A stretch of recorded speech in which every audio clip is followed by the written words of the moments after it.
This tutorial will show you how to remove formatting in Word, which can be very useful if you want your documents to appear simpler. Open Word and load the document that you want to apply clear formatting to. In this example, you can see we have an article with plenty of random formatting. To remove the formatting on part of this document, select it, and then in the Home tab, click the Clear Formatting icon. All of the formatting will be removed, and you can see that it has been changed to the default Word style.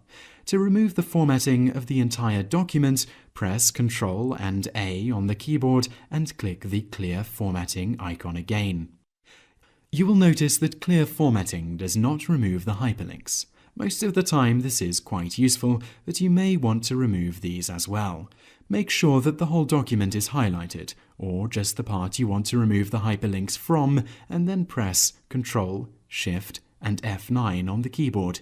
The hyperlinks will disappear, and that is how to remove formatting in Word.